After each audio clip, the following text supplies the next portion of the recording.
All right, good morning, everybody. Hey, if this is your first time with us today, I just want to let you know it's like this every week at Summit.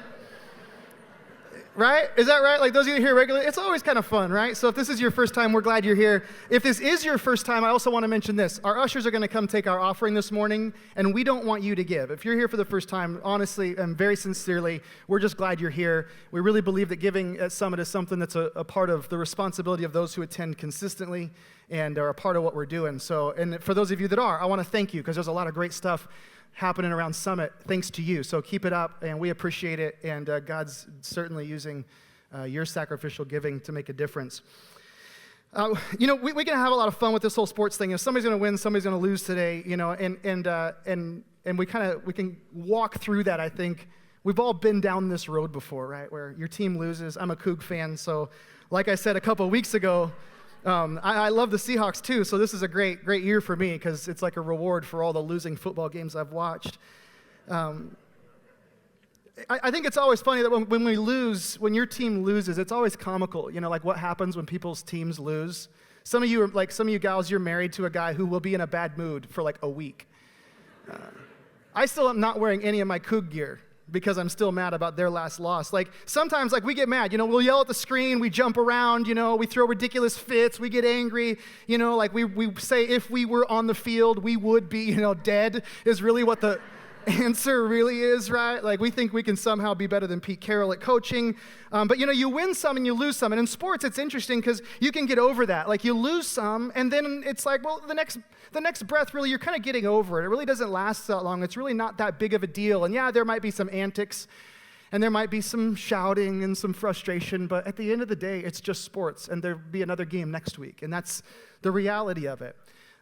You win some and you lose some. The interesting thing is that you also lose some in life sometimes. I mean, there are times you win some in life. There are times when, you do get recognized by your boss. He does walk in. He does recognize the work that you've done, the effort that you've put in, the things that you've been working on. There are those moments. There are times when you get picked for the team, and you go, I can't believe it. I got picked for the team. I did get it. There are times when life just seems to work out, where things actually happen the way you dreamed they could happen, like certain events or circumstances. And so there are times when, people, they do laugh at your jokes. Like, there are moments when things actually go well, right? Like, you do win some, but you also lose some, right? I mean, life is filled with moments when we don't get recognized by our boss, when somebody else gets recognized and they get the credit for the work that we've put in. There are moments when the breaks don't come our way, right? There are moments when people don't laugh at our jokes. There are moments when things don't go the way that we imagined. We win some, yes, but in life we lose some.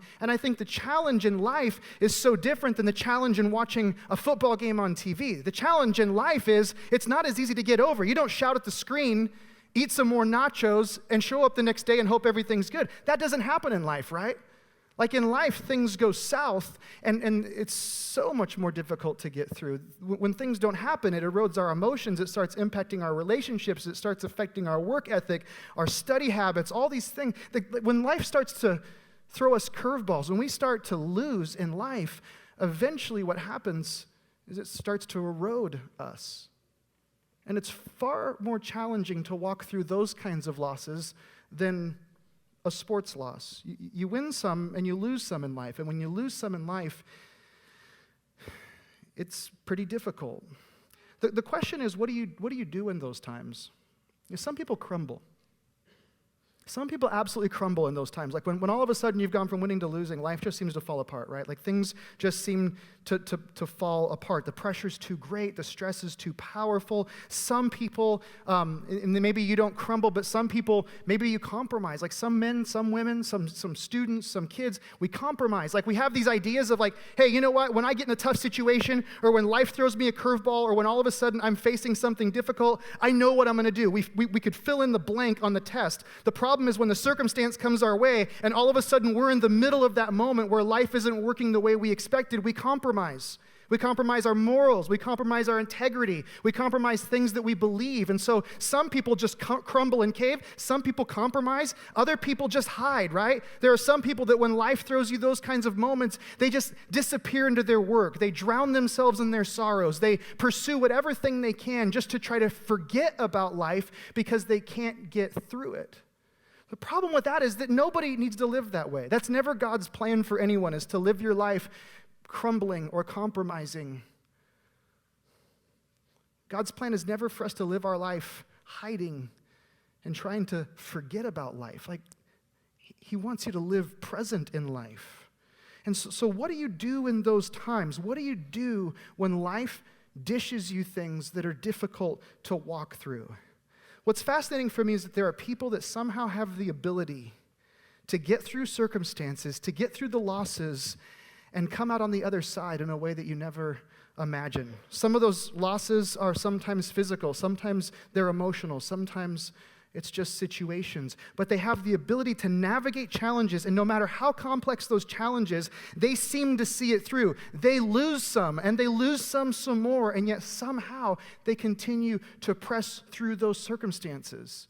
I remember the first time that I heard the story of Joe Simpson and Simon Yates. Joe Simpson and Simon Yates are two alpine climbers who were climbing in Peru. They were climbing the Suila Grande, which is this beautiful mountain. Looks like this. Pretty amazing, 20,000-foot peak that they were climbing. And they made the ascent of this very difficult route that was almost impassable. And it began snowing. There's a blizzard. And on the way down, on the descent, Joe Simpson falls and shoves his femur into his knee, completely breaks his leg, and they're at the top of a mountain.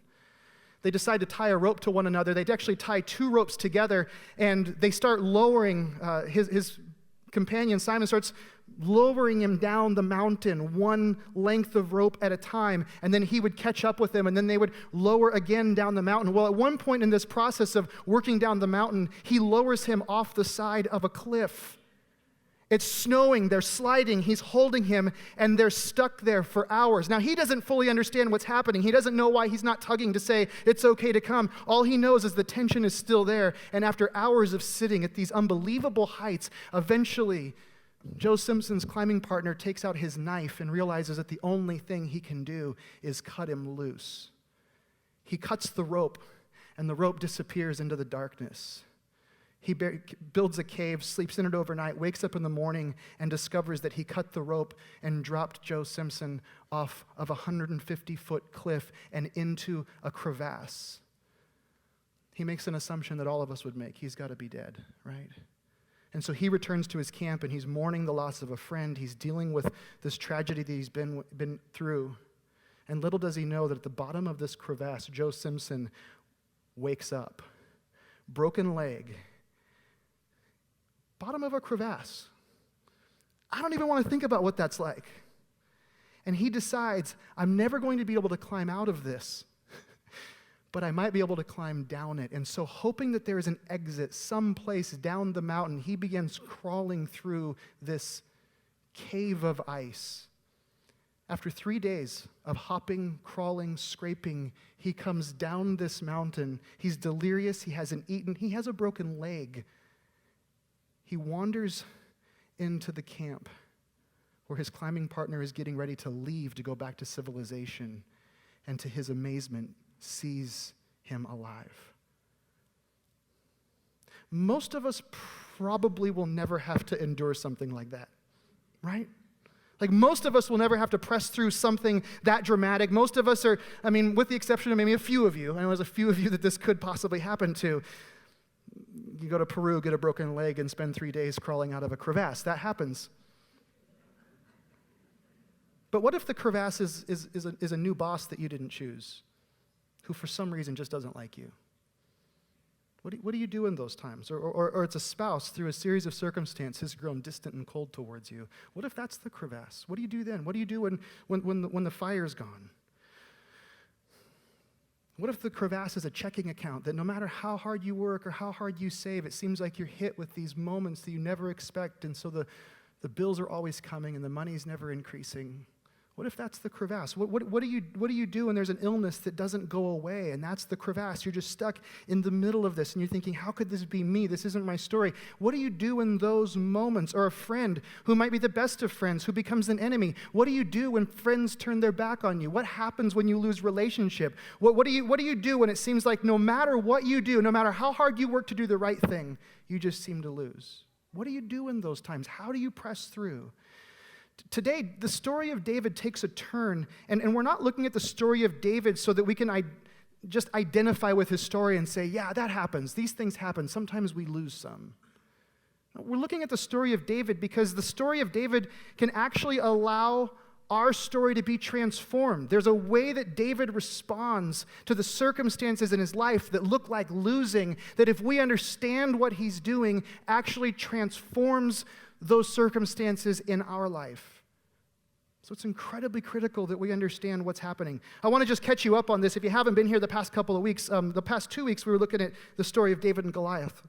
David defeats this giant Goliath, and Saul, the king of Israel, is watching him. He's impressed. He calls David to himself, and he says, I want to have a conversation with this boy. I want to find out who he is and where he is. And in that conversation, Saul makes the decision to keep David around a while. Says, I don't want you to go home to your dad. I'm going to enlist you in my services more permanently. And so they have this conversation in 1 Samuel chapter 17, and in 1 Samuel chapter 18, there's a whole new set of circumstances that start to take place. And in fact, the next 2 weeks, we're actually going to be looking at David's relationship with Saul this week and David's relationship with Jonathan next week, because those two things really begin to take shape in 1 Samuel chapter 18. But I just want to catch you up. He basically says, you're going to be working for me now. And then in verse 5, there's this summary of the next several months or years in the life of David. It says this. It says, David went out and was successful wherever Saul sent him, so that Saul sent him over the men of war. And this was good in the sight of all the people, and also in the sight of Saul's servants. Kind of a little summary of what's happening in David's life. There's a few things. I want you to first understand that some time has passed in the life of David. And so for those of you that imagine that David kills the giant and then he becomes the king, that's actually not what takes place. David kills the giant, he goes to serve the king, and he does this for some time. And immediately, he starts to experience success. David was successful. The successes kept coming. But notice at what he was successful with. This verse says, whatever Saul told him to do, in his service of Saul, in serving him, he was successful in everything that he did. David is serving Saul. That's who he works for. That's his boss. And he's doing a really, really good job. Like everything's going his way. He's doing what Saul wants and not necessarily what he wants. But regardless, he's successful. And the more successful he is, the more Saul begins to trust him. And it says that Saul set David over the men of war. So David's now rising through the ranks. He's starting to take responsibility in the army of Israel. And it says that when Saul made the decision to do this, when Saul elevates David, like after he's been faithful and successful in battle and these things, when this decision happens, it says that the people of Israel celebrated this. Like they thought this was a good idea. Like, hey, Saul, finally you're making good leadership decisions by elevating David into positions of authority and responsibility. Let me just pause for a second and just try to put this in our terms of what's taking place. Imagine that you're delivering a package to a corporate office somewhere. Right? You're a mail boy or a mail girl. Not a mailman or a mail woman. I'm talking about like the person that works in the mail room downstairs, right? And you get in the elevator and you go to the floor and you've got this package you're delivering, and as you walk through, you realize that whatever's happening inside this corporation, it's kind of tense at the moment, right? There's a conversation going on, things are on the line. You realize that all the bigwigs are in a room together, and they're saying, listen, if we don't do this, if we don't fix this, if we don't have an answer for this, we're ruined. And you, the mail carrier, hears this conversation, and you see this corporation up against their Goliath, and you butt your way into the conference room and you say, can I make a suggestion? Right? This is the story of David, right? They look at little David like, what are you doing here? You belong in the mail room. Well, it turns out David had some pretty good ideas, and he kills Goliath, right? And so you mention your ideas to this CEO, and the CEO says, okay, let's run with this, and it works. So the CEO gets really excited, and he says, man, I like this guy from the mailroom. Let's give him an office just outside of mine. We call those cubicles, right? Let's give him a cubicle outside of mine. You can hang around with me for a while. call the mailroom and tell them you won't be coming back down there. And so David spends the next season of his life sitting in the cubicle outside of Saul's corporate office, right? He's sitting outside there. And then after so much time, after so much success, David winning and winning, Saul eventually says, listen, I want to get you out of the cubicle and give you your own office. And so he puts him in charge of an incredibly critical part of the corporation, and he gives him a desk, a real desk, and a window, and somebody of his own to sit outside in a cubicle, right? He makes him a commander, and everybody in the corporation says, man, our CEO is a genius for promoting David to this position. That's what's happening in the story of David. This is what's happening. This is the season of his life. Now, do you know when things are going really, really well for you? And there's that little thing in the back of your mind that says, okay, when's the gig going to be up, right? You know, we have phrases like, may the best man win, because we know that the best man doesn't always win, right? We say things like, pinch me, I think I might be dreaming, because life isn't supposed to go this way, right? We question those. We have those little nervous moments. You know why? Because somebody told us the story of David. Because when you look at David's life, everything's going his way, and then suddenly everything is not going his way. He's winning some, and then he begins losing some. Some things start to shift in David's life. Look what happens next in verse 6. It says that as they were coming home from war, so they're coming home from battling the Philistines, when David returned from striking them down, the women came out of all the cities of Israel singing and dancing to meet. Now listen to this, be really clear on this. To meet King Saul with tambourines, with songs of joy, with musical instruments. So they're coming out to meet Saul, their king, right? Celebrate this victory. And then it says in verse 7 that when the women sang to one another as they celebrated, this was their song. Saul has struck down his thousands and David his 10,000s. David is having so much success working for Saul that when they begin to sing songs in celebration, they actually recognize David as the hero. Now, he's not asking for this. This isn't something David said, hey, would you guys write a song about me? Would you maybe just talk about how I'm better than Saul? That'd be great. David isn't asking for this. They just show up. It's just happening to him. 1 Samuel says these women sing this song. Saul has struck down his thousands and David his tens of thousands. Horrible lyrics, right? I just look at that and think, if you're going to write a song, obviously you don't have a career in that. Not much of a big hit. And to be clear, they're not actually counting. They're not actually out there going, well, let's see, Saul's killed his thousands and David's killed his tens of thousands. They're using a Hebrew expression. They're using multiples. They're saying, whatever Saul has done, David has done it in exponential multiples greater. David is significantly better than Saul at everything he seems to do. Remember, they ran out to greet Saul as he came home, and they're singing songs about David.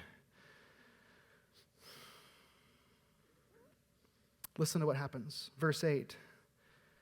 And Saul was very angry, and this saying displeased him. And he said, they have ascribed to David 10,000s, and to me they have ascribed thousands. And what more can he have but the kingdom? This is the moment when Saul realizes this kid from the mailroom is taking over. What's happening here? He realizes that with this kind of popularity, this kind of fame, the only thing really left for David at this point is the kingdom, to be king. And verse 9 says that Saul eyed David from that day on. There's a Hebrew expression when he says that Saul eyed David. It looks like this. That's it. In Hebrew, that's what that means. I'm watching you, like Robert De Niro, right? That's what it says. Saul is jealous. He's threatened. He's watching. He's keeping an eye on David now. Who do you think you are coming from the mailroom and taking over my company? Now, there's a whole nother session on Saul's envy, but we're looking at the life of David, not the life of Saul.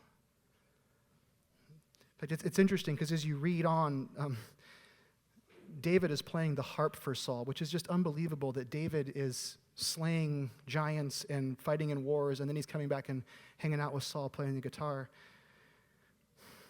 And David's playing starts to drive Saul crazy, his very presence in the room, just anything that he's good at, Saul begins to just get envious and angry about. There's this hatred that starts to stir up inside of him. And he's so consumed by this hatred that it says, that in verse 11, it says he hurls his spear at David while he's playing the harp for him. Like David's in there playing, like hanging out. And Saul is so mad, he's just fuming and grabs his spear and chucks at him. Listen to this. In verse 11, for he thought, I will pin David to the wall.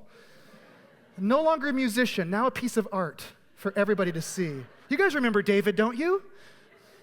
He used to work in the mailroom.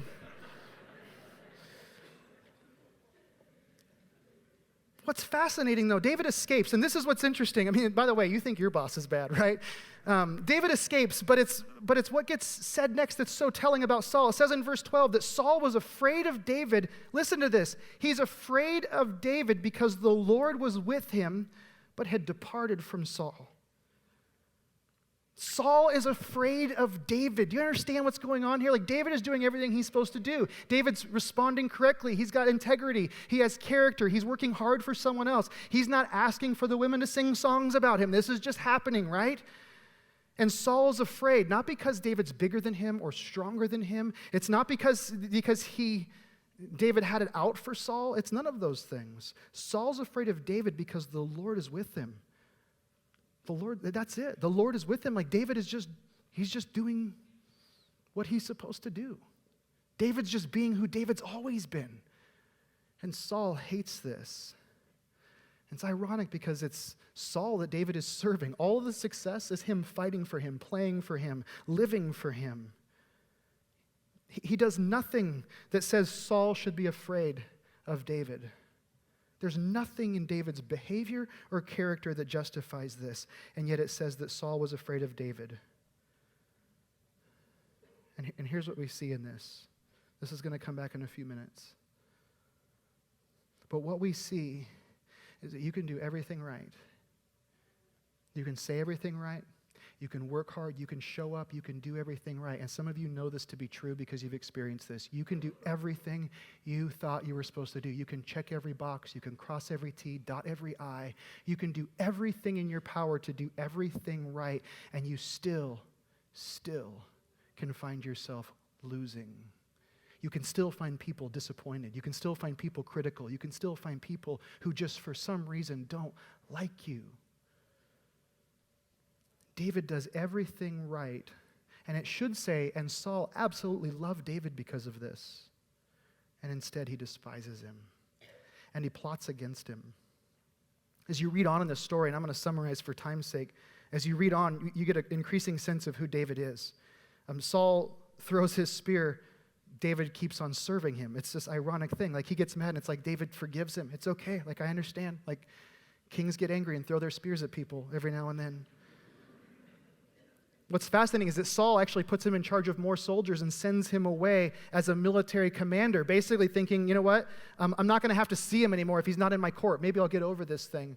Maybe he'll die while he's fighting for me. I don't know. So he's literally sending David out to the front lines. And instead of David dying, it says that he continues to have success. Like, he can't help it. He's just good at what he does, right? And people keep loving him, and Saul keeps hating him. And the plot gets even more crazy as you read on in these chapters of 1 Samuel. And I just encourage you to sit down and do it at some point, maybe during halftime today. Saul uses his own daughter to get even with him. Listen to this crazy story. In chapter 18, verse 20, it says, "Now Saul's daughter Michal loved David, and they told Saul, and that pleased Saul." Now, at first you think, why would this please Saul? Why would he be happy that his daughter's in love with David? Because of this, verse 21, he's a weird person. Saul thought this, "Let me give her to him, that she may be a snare for him, and that the hand of the Philistines may be against him." He's going to use his daughter to distract David. Therefore, Saul said to David a second time, he'd already come to him once and offered one of his daughters. He comes a second time and says, "You shall now be my son-in-law." And Saul commanded his servants, "Speak to David in private and say, 'Behold, the king has delight in you, and all his servants love you. Now then, become the king's son-in-law.'" Do you see what's going on with Saul? Like, you get a real strong sense of how wicked he is in this, right? He's manipulating his daughter's own feelings and emotions for his purposes. This is incredibly self-centered and self-seeking. He's lying to David. He's enlisting others to lie on his behalf. Why? What did David do? Nothing, right? Nothing. Just like you have experienced things at times where you go, I don't know what I did, right? Like, why is this happening? What's going on? Why is this taken? Why did my car break down? Why does my boss think this way? Why do my kids? Why do my parents? Whatever it is, this happens. David's done everything that he's supposed to do, and what's crazy is you read on and you see more and more of his character as you continue in the story. Verse 23 says that when Saul's servant spoke those words in the ears of David, listen to this, and David said this, does it seem to you a little thing to become the king's son-in-law? Look at the respect. He's saying, do you understand? Do you understand what a big deal this is? Like, this is David. And this shows you where his heart is, right? Right where yours is at times. He's still respecting, still trying to do the right thing. He's saying, man, this is not a small thing to become Saul's son-in-law. Because he likes to chuck spears at dinner time. I don't know, like. And then he says in the next part of this, he says, since I am a poor man and I have no reputation. What? I mean, even though people are singing songs about you in the streets and talking about how much better you are than Saul, you have no reputation, right? Like, do you see this? Like, David says, who am I? I have no reputation. Apparently, David's not listening to the songs of the women as closely as Saul was. He's not listening to the public opinion and what others are saying. Like, he's not concerned about this. He's not paying attention. He's just saying, who am I? Like, I'm just David. I'm just a poor kid from Bethlehem. That's who I am. Saul strikes a deal. And he tells him, well, you can earn my daughter then by killing 100 Philistines and coming back tomorrow. You can read the gory details of this story because this is a really creative one. His proof is a little bit strange. Again, Saul's an interesting character. And again, Saul's thinking, well, if his daughter is that compelling, David will do everything to gain her, and maybe he'll die. David kills 200 Philistines instead of 100 and shows up the next morning. Here I am, Dad. Right? This is the moment. And then it says in verse 29 that Saul was even more afraid of David. His fear is increasing. So Saul was David's enemy continually because David deserved it. No. And then the commanders of the Philistines came out to battle, and as often as they came out, David had more success than all the servants of Saul, so that his name was highly esteemed. David keeps doing what's right. And what happens next is difficult to believe, except that it seems to be the way that things go. David's best friend, Jonathan, who is Saul's son, and we're going to learn about him next week, he convinces Saul to let David live a little while because Saul's still going after him. And Saul agrees for a short time, but there's another success at another battle, and Saul's anger burns. And then he sends men to the house of David in order to have him killed. So in the morning, they're waiting. When David wakes up, they're going to assassinate David. This is something that Saul plans against his son-in-law with his own daughter in the house. Michal hears about this, and she warns David. She knows what's going on. That's like a scene from a movie where she sneaks David out of the wall of their house. She lowers her husband away so that he can escape the city. She makes this seriously is like something from Ferris Bueller's Day Off. She makes a fake body with pillows and puts goat's hair on the pillow to convince the men that David was still sleeping. So apparently David had horrible hair. Because I've been around goats, and it's nasty. And now David's on the run. His best friend and his wife are trying to save him, and David runs. In verse 18, it says this. It says that David fled and escaped. Why is David running, right? Why is he escaping? It says he came to Samuel at Ramah and told him all that Saul had done to him. And he and Samuel went and lived at Naioth. Naioth, by the way, was recently discovered in an archaeological dig, and it's this almost like an apartment-style living town that was built. Very dense population, very close quarters. And so it's for good reason that David ran there, because it was like hiding in New York City. Very dense, highly populated, lots of people living close to each other.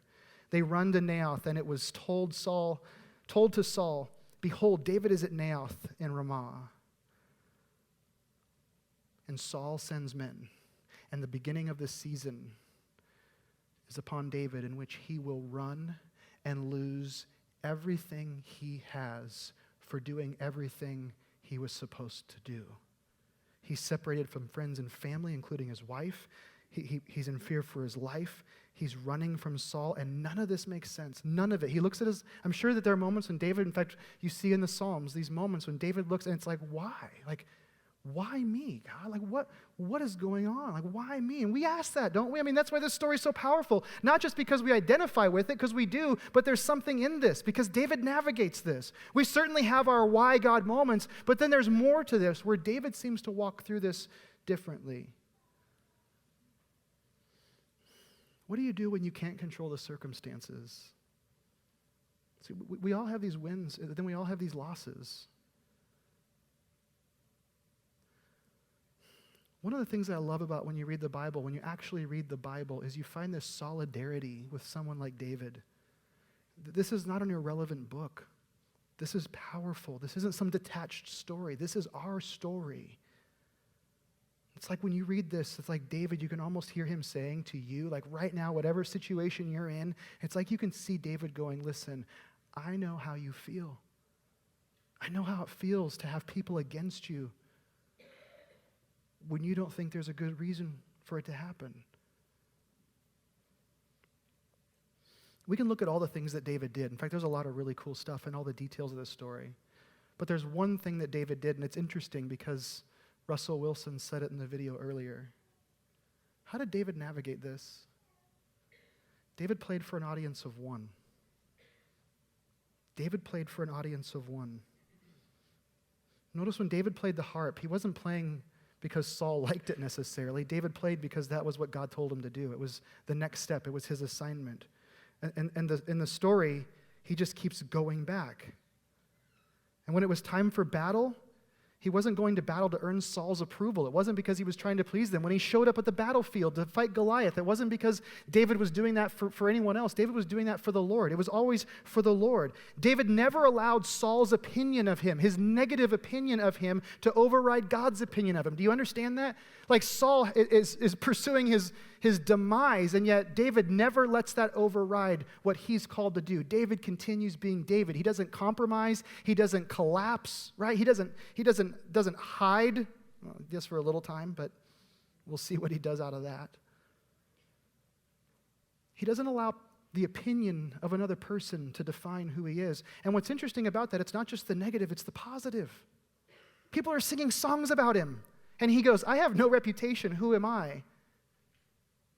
I know what I would be doing. I'd be saying, well, people are singing songs about me these days, right? They're very poorly written, but at least they're singing songs about me, right? He doesn't allow the negative talk or the positive talk about him, the negative opinion, the positive opinion, shape who he is. None of that comprises his character. He completely stands apart from that. It's like, sure, the king wants to kill me, but this is who I am. This is what I do. David isn't impacted by it. And that's what makes David David. David plays for the audience of one. He plays for one person. God is the only one he's listening to. He's not listening to be He doesn't care about whether or not Saul approves or doesn't approve. He doesn't care about whether or not the people approve or don't approve. He cares about whether or not God approves. That's it. Public opinion creates a roller coaster of emotions. It can happen in your home, in your marriage. It can happen with your parents or with your children. It can happen in your workplace. It creates this neurotic response where we are happy and then we are sad, and it is up and it is down because we're just wondering, do they like me today? Do they not like me today? Do they like me today? Do they not? Whoever it is. David isn't swayed by any of that. He navigates the highs and he navigates the lows by only caring about one voice. When you read the Psalms, it becomes evident David cared about what God thought. This week as I was reading this, I realized what a challenge this is for me, because I struggle with approval. Well, some of you people, you have thicker skin than me, I don't know, but man, I struggle with this personally. Like I want people to say, hey, good job. Like I'm a words guy. I like to hear accolades. I like to hear things. And so I struggle at times with approval, which is really ironic, because then I put myself in front of like thousands of people and say, hey, judge me. Let me know what you think. Like, it's open season. Like, just take shots. Do whatever you want to do, And so but I find myself wrestling with this, whether it's leadership decisions or whether it's things I say, things I do, and you know what I'm talking about, the ups, the downs, do you, don't you, whatever. Years ago, I was challenged with Galatians chapter 1, verse 10. It says this, "For am I now seeking the approval of man or of God? Or am I trying to please man? If I were still trying to please man, I would not be a servant of Christ." Paul says, listen, the pleasing of man, the seeking of pleasing of men actually contradicts the leadership of Christ in your life. He says, listen, if you're doing this, if you're making the point of your life for the people in your life to approve of you, if the point of your life is to hear them give you accolades, is it to get a high approval rating, if that's the purpose of your life, if that's what you're living for, and the way you know that, by the way, is how your emotions are impacted by their positive and negative feedback on both sides. He says, if that's what you're seeking, if that's where your life is lived, then you can't seek Jesus in that. You'll compromise what Jesus wants you to do. The two don't mix. Public opinion polls don't reflect whether or not you're doing what God desires for your life. In your own family, in your own friend group, in your workplace, just because people like what you're doing doesn't necessarily mean you're doing what God wants you to do. That's a challenge, isn't it?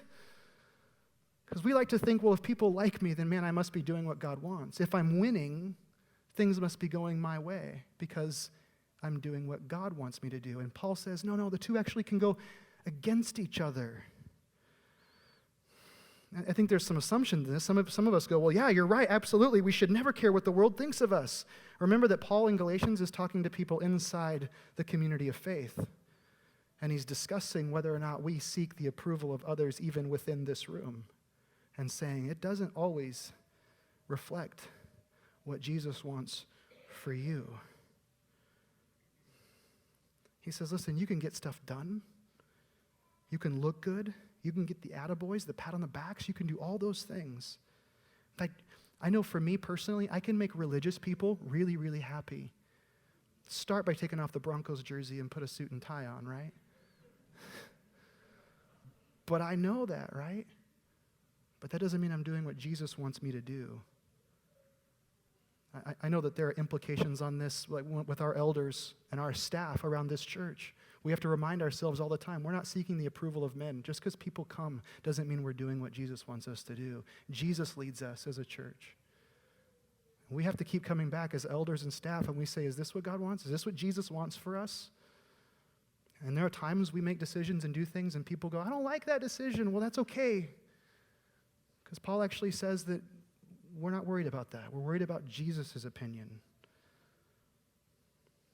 We play it for an audience of one. Galatians 1:10. This is as corny as I ever get. But you know, electricity in a house, there's 110 and then there's 220. In Galatians 2:20, there's real power. Like I said, cheesy, right? Like, that's a joke my grandpa makes. Some of you grandpas are like, I'm going to tell that joke. Galatians 2:20, Paul goes from talking about the approval of men to this. I've been crucified with Christ. It's no longer I who live, but Christ who lives in me. And the life I now live in the flesh, I live by faith in the Son of God, who loved me and gave himself up for me. Audience of one. I live for him and him alone. Because we win some and we lose some. Because there are days, the public opinion polls say that everybody loves us, and then there are days that our dog won't even come near us. And Paul says, that's okay, because I play for an audience of one. Goliaths, no problem. Bosses who throw spears, no problem, right? It's okay. Father-in-law who wants me dead, typical, right? This week, there's something that's going to tweak you. Guaranteed. Besides the Seahawks losing today. I know. Wow. Okay. You win some, you lose some, right? I'm getting better with public opinion polls. You guys hate me right now, and that's okay. But you know, this week there's going to be something that happens. It's going to be a comment, a boss, a friend, your child, your parents, a teacher. There's going to be something that happens this week, and it has the potential to send you on the roller coaster, good and bad. If you have the best week ever this week because somebody just praised you, ask yourself, is that what I'm seeking, or am I seeking Christ? If you have the worst week ever because someone criticized you, ask yourself, am I having the worst week ever because I'm seeking someone's approval? Because I should be seeking the approval of one, audience of one. Amen? Our marriages, our businesses, our schools, all of it changes when we truly live for Him.